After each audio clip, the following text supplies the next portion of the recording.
Hey everyone, and welcome to the Rules of Thumb podcast with Dr. G. I'm your host, Nick Golinvaux, and I write a weekly newsletter on all things musculoskeletal health and longevity. That means fewer aches and pains and a better knowledge of what to actually do when they inevitably rear their ugly head. In this podcast, I will read to you my article of the week so that you can listen to it on the go. If video is more your thing, welcome to those of you watching on my YouTube channel. And as always, the original article with its associated images will be linked in the show notes below. So without further ado, let's get into this week's article titled, Don't Ignore Wrist Pain, What to Know About Scaphoid Fractures. If you've been reading my articles for a while, you may remember the previous Guide to Ski and Snowboard Injuries I made, complete with a visual roadmap of wrist and hand injuries. And you may also remember that one of the double black diamond bad injuries was a scaphoid fracture. Well, today, let's try to tackle this complicated and nuanced topic by boiling it down to its essence. And why is this such a bad actor? The symptoms can be subtle, feels like just a wrist sprain, starting an irreversible course to destructive wrist arthritis if not treated early. The scaphoid is one of 8 carpal, or wrist bones, and is the most common to break. As mentioned above, scaphoid fractures can seem initially insignificant and can even be missed on first evaluation. But mismanage a scaphoid fracture, and the patient is nearly guaranteed a lifetime of wrist dysfunction. Wrist pain is not to be ignored. I would love nothing more than to ease your fears and tell you that you don't need to see a doctor for every little wrist injury. And while that's probably true in some respects, you do need to be more careful than you might think. If you have had a significant injury to your wrist, whether from a fall or otherwise, I urge you to see a specialist and have an x-ray taken. It all boils down to this. The consequences of an untreated scaphoid fracture can be dramatic, plain and simple. What begins as a treatable injury rapidly degrades into a problem that is very difficult to treat after just a few weeks. Ask any hand surgeon and they will tell you many stories of the patient who comes in after a year or two of wrist pain. Quote, it wasn't that bad, or quote, it hurt for a bit but then it got better, or quote, I just thought it was a sprain. I'll get into more specifics as we go along, but suffice it to say that an untreated scaphoid is a scaphoid that won't heal. And a scaphoid that won't heal is a predictable path toward destructive wrist arthritis. Please, if you hurt your wrist, just get an x-ray. I know it's not always easy, but I promise you the juice is worth the squeeze. For scaphoid fractures, diagnosis is everything. This next point will give you a little window into how doctors are trained to think. Intuitively, this should make sense. I cannot start effectively treating you until I have a diagnosis. Obvious, right? This can be easily overlooked. Make this point relative to scaphoid fractures because of an unfortunate truth. As much as I've urged you to get an x-ray after a wrist injury, the first set of x-rays after a scaphoid fracture can actually often appear normal. The fracture is missed. This is a well-known problem in the medical community that is specific to scaphoid fractures. Scaphoid is a tiny bone that typically cracks but doesn't always displace. Its natural orientation is also tipped forward relative to the flat plane of the wrist, and every fracture plane is itself different. So, unless the x-ray beams happen to be directed exactly down the plane of your fracture, the broken bone can initially be invisible. And this is why it's crucial to seek treatment from someone with training in the hand and wrist. In addition to your first x-ray, a physical examination of your wrist yields important information about the likelihood of scaphoid fracture. When a patient comes to me with wrist pain and they hurt when I push directly over the scaphoid, we call this tenderness, but they have normal x-rays, I still put them in a cast. I ask them to return in 10 to 14 days for repeat x-rays. This is quote-unquote industry standard. As bones begin to heal, within a couple of weeks, they will show changes that are visible on x-ray. When the patient returns to me, I take them out of the cast, re-examine them for pain over the scaphoid, and repeat the x-rays. This method yields one of 3 outcomes. The first, no pain at the scaphoid and no evidence of fracture on x-ray. The second, continued pain at the scaphoid, but no evidence of fracture on x-ray. And the third is pain at the scaphoid and a now obvious scaphoid fracture on x-ray. Outcomes 1 and 3 are pretty straightforward.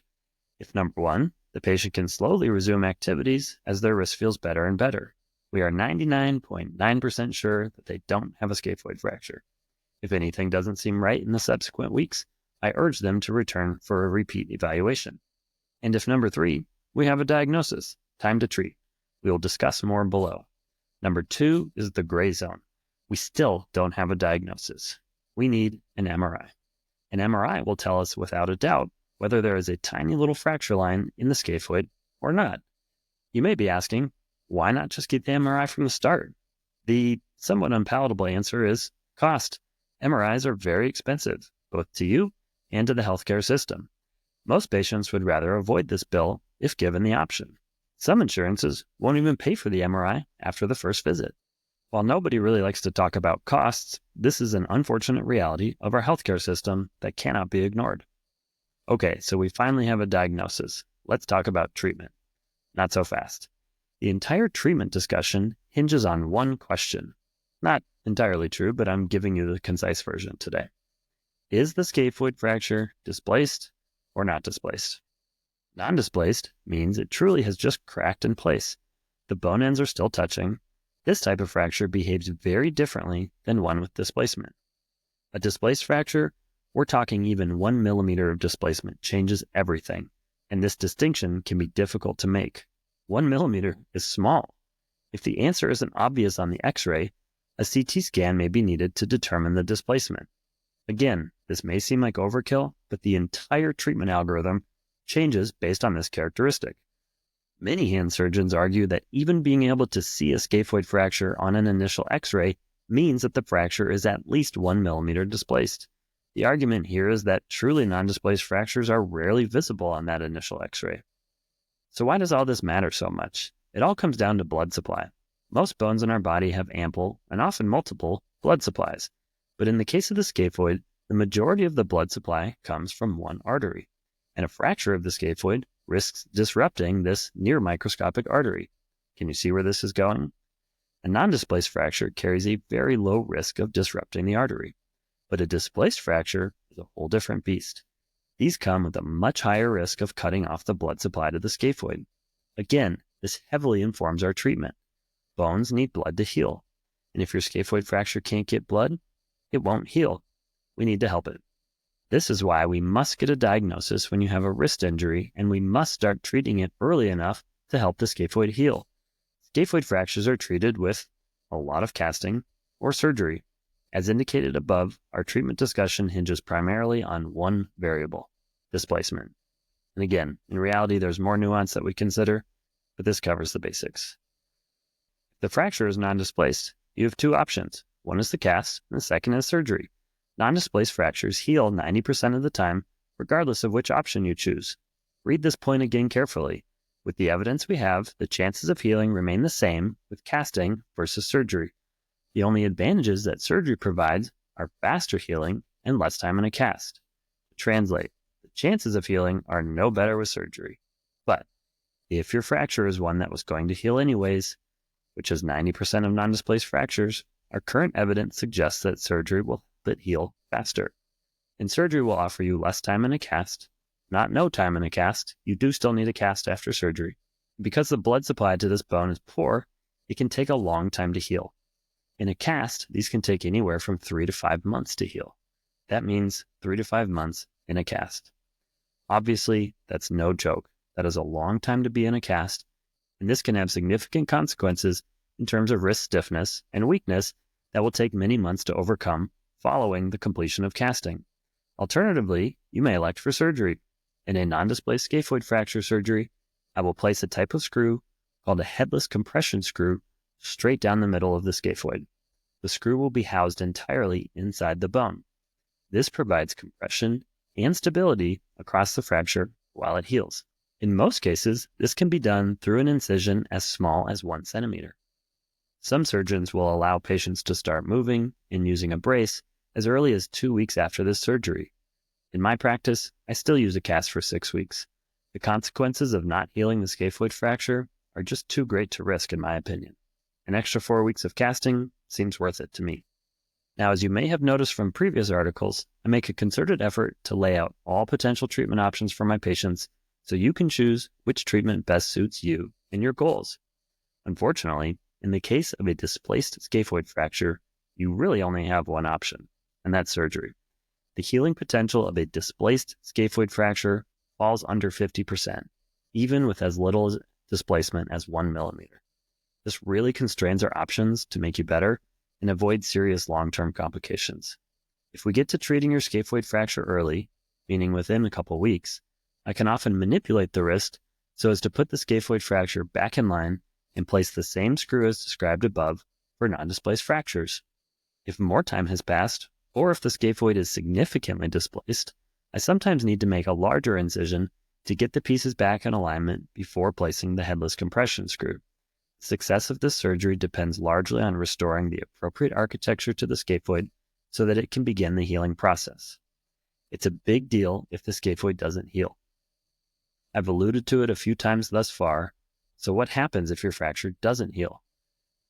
In reality, there are actually a couple of phenomena that we worry about. One is lack of fracture healing, which we call a non-union. The other is avascular necrosis, or AVN, which is when part of the scaphoid bone dies as a result of no blood supply. While there are some important subtle differences, I'm going to lump them together for this brief discussion on the topic. And trust me, entire textbooks have been written on this subject alone. The scaphoid is an interesting bone that spans the 2 rows of carpal or wrist bones and thus plays a tremendously important mechanical role in stabilizing the wrist. You can think of it as the keystone of an arch. Without it, the arch collapses. If the scaphoid loses its inherent stability as a result of poor healing, like from non-union or AVN, the entire arch will collapse. The forces across the wrist will pull the wrist bones into a predictable form of degeneration and eventually arthritis. This is known as scaphoid non-union advanced collapse, or SNAC wrist. Without the scaphoid's stabilizing structure, each adjacent wrist bone gets pulled just a little bit off axis. This causes the bones to rub together asymmetrically, which leads to increased wear and tear on the soft cartilage padding between the bones. Once this imbalance begins, the bones get pulled more and more off axis, and the cartilage continues to wear away until it is gone. This results in full-blown wrist arthritis. While there are some treatments available for this form of wrist arthritis, they nearly all result in a significant loss of wrist range of motion and grip strength. They are all far more invasive and have far worse outcomes than the initial surgery used to fix a fresh scaphoid fracture. This is why I urge you, please get a wrist x-ray if you have sustained an injury resulting in significant wrist pain. Don't assume it will be okay, as the time to intervene is right away. Okay, so some takeaways from today. Pain over the back or the thumb side of your wrist after an injury cannot be ignored. While many times it is just a sprain, scaphoid fractures can initially be less painful than expected and have a low chance of healing on their own. A scaphoid fracture that doesn't heal will inevitably progress to a painful, limiting wrist arthritis that cannot be undone. As I mentioned above, entire textbooks have been written about this nuanced and difficult topic, scaphoid fractures. I hope this primer provides you with the most important information regarding scaphoid fractures so you can make the appropriate, educated decisions for your health. That's all for today. Thanks for being here. See you next time.